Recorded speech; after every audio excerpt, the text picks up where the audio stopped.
Welcome back to We Pakistan. I'm your host, Andrew, and today we're discussing a very timely and important topic, the return of COVID. Priya, thanks for joining me. Thanks, Andrew. Yeah, it's a topic that's been on everyone's mind lately, especially with the recent surge in cases in some parts of the world. Exactly. So, Priya, as an expert in public health, what's your take on this? Do you think COVID is going to make a comeback?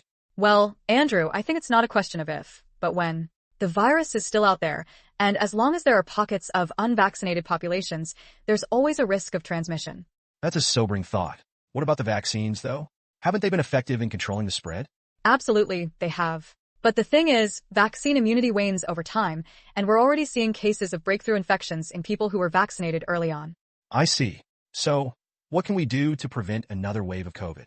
Well, first and foremost, we need to maintain high vaccination rates, especially among high-risk groups like the elderly and young children. That makes sense. What about mask mandates and social distancing? Should we go back to those measures? I think that's a good idea, especially in areas where cases are rising. We need to be proactive in preventing transmission. But won't that be a step backward, economically and socially? It's a trade-off, Andrew. Yes, there will be economic costs, but the alternative is much worse.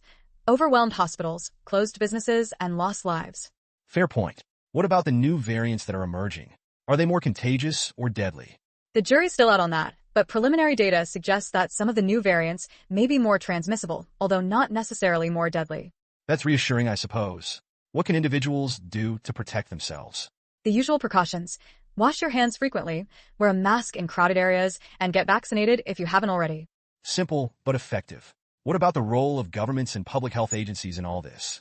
They need to continue monitoring the situation closely, provide accurate information to the public, and be prepared to respond quickly to outbreaks. That's a tall order, but I agree. What about the long-term impact of COVID on our society and economy? I think we'll see a permanent shift towards remote work, virtual events, and increased investment in digital healthcare infrastructure. That's an interesting perspective. Do you think we'll ever go back to normal? I think normal is a thing of the past, Andrew. We need to adapt to a new reality where pandemics are a regular occurrence. Wow, that's a sobering thought. Thanks for sharing your expertise with us today, Priya. Thanks for having me, Andrew. It's been a pleasure. And that's all the time we have for today. Thanks to our listeners for tuning in. Join us next time on We Pakistan. Bye for now. Bye. Andrew, can I add one more thing? Go ahead, Priya.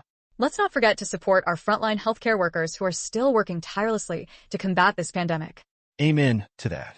Thanks again, Priya. Thanks again, Andrew. And to our listeners, don't forget to subscribe to our channel and hit that notification bell for more podcasts like this one. Yeah, and follow us on social media for updates and behind-the-scenes peeks. All right, that's it for today. Thanks again, everyone. Thanks, everyone.